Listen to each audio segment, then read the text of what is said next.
Assalamualaikum warahmatullahi wabarakatuh. Bagaimana kabarnya anak-anakku hari ini? Sehat? Alhamdulillah. Semoga kita semua selalu dalam lindungan Allah Subhanahu wa taala. Pembelajaran kita pada pagi hari ini yaitu ketentuan sholat fardu, adzan, dan iqomah. Tapi khusus untuk pertemuan hari ini kita akan mempelajari tentang sholat fardu.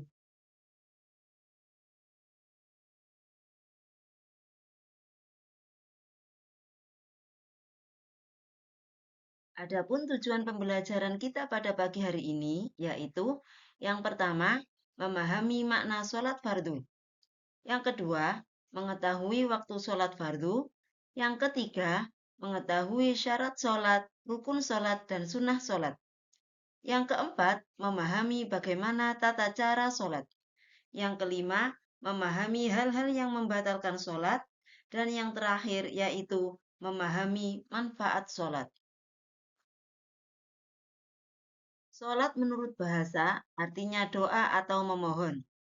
Sedangkan menurut istilah, ialah ibadah yang dimulai dengan takbiratul ihram dan diakhiri dengan salam.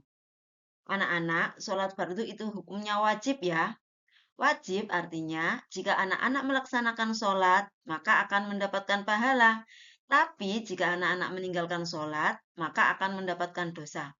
Oleh karena itu, kita biasakan sholat mulai dari sekarang, mulai sejak kecil, oke?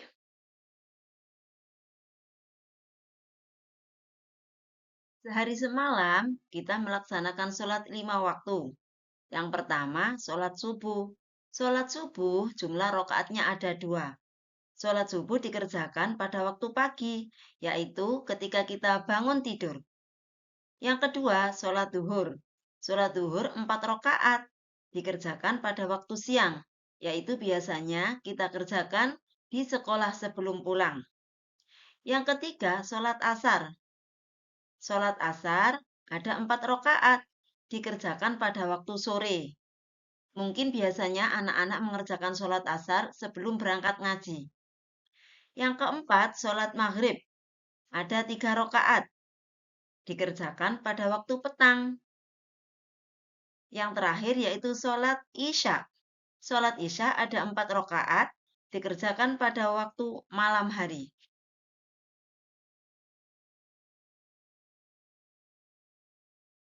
Anak-anak, sholat itu ada syaratnya loh. Ada syarat wajib dan ada syarat sah sholat. Syarat wajib sholat ada 3. Yang pertama, beragama Islam. Kita semua beragama Islam, berarti kita wajib sholat. Yang kedua, balik. Dan yang ketiga, berakal sehat atau tidak gila. Sedangkan syarat sah sholat itu berarti sholat kita sah jika ada seperti ini. Yang pertama, suci. Yang suci itu badan kita, pakaian kita, dan tempat sholat kita. Yang kedua, kita juga harus suci dari hadas besar maupun hadas kecil. Yang ketiga, menutup aurat. Aurat bagi wanita yaitu seluruh anggota tubuh kecuali wajah dan telapak tangan. Kalau yang laki-laki, mulai dari pusar sampai lutut. Semua itu harus tertutup ketika kita sholat. Yang keempat, menghadap kiblat. Kalau kita orang Indonesia, menghadap kiblat itu biasanya kita menghadap ke barat. Ya, kemudian yang keenam, kita sholat harus sudah masuk waktu sholat. Dan yang terakhir, melakukan rukun sholat.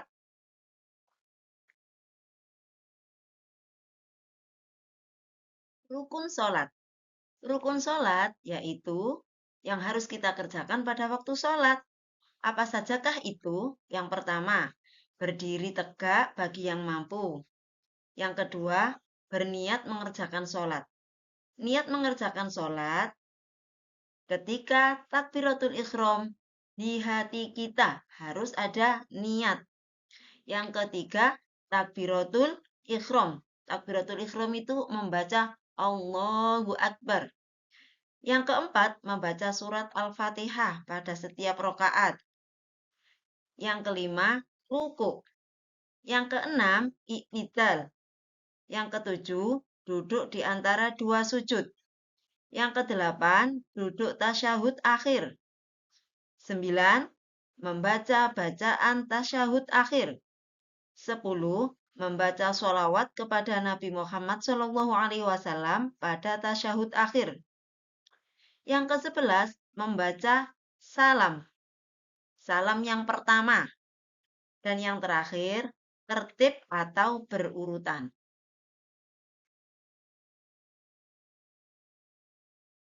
Anak-anak, selanjutnya yaitu sunnah sholat.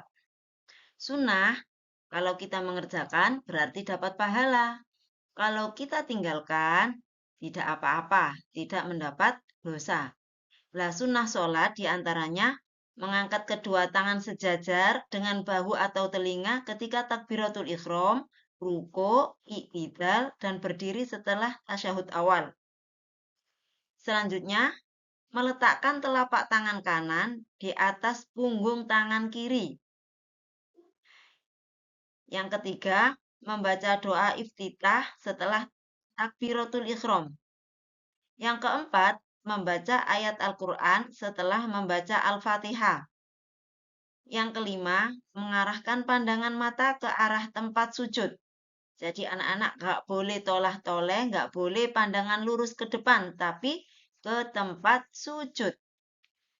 Selanjutnya, membaca tasbih ketika rukuk dan sujud. Kemudian tasyahud awal atau istilahnya sama dengan tahiyat awal. Dan yang terakhir, membaca salam kedua.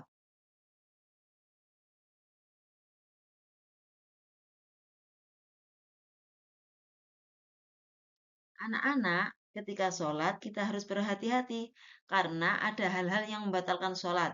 Di antaranya, mengubah niat, kemudian terkena najis, berhadas kecil atau besar, berkata-kata dengan sengaja ketika sholat kemudian ngomong, itu juga batal. Terus terbuka auratnya, misalkan yang wanita, ketika sholat kemudian mukenanya terkena kipas, terus terbuka, terlihat auratnya, maka sholatnya batal. Kemudian bergerak yang bukan gerakan sholat lebih dari 3 kali. Contohnya, menggaruk-garuk gatal, kemudian digaruk berkali-kali sampai 3 kali lebih, maka sholatnya batal. Kemudian, membelakangi kiblat. Selanjutnya, makan dan minum ketika sholat. Dan yang terakhir yaitu keluar dari Islam atau murtad.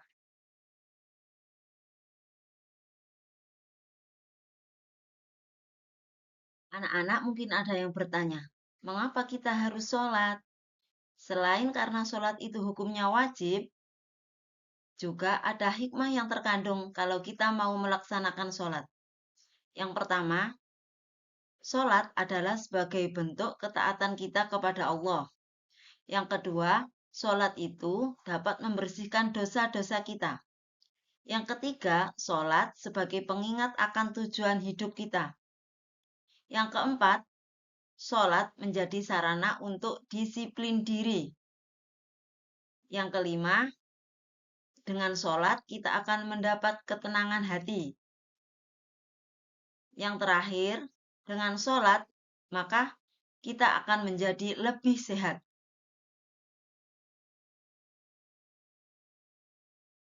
Anak, rangkuman dari pembelajaran kita pada pagi hari ini, yaitu sholat adalah rukun Islam yang kedua. Sholat fardu dalam sehari semalam ada 5 waktu, yaitu sholat subuh, zuhur, asar, maghrib, dan isya. Sholat itu terdiri atas gerakan dan bacaan yang harus dihafalkan.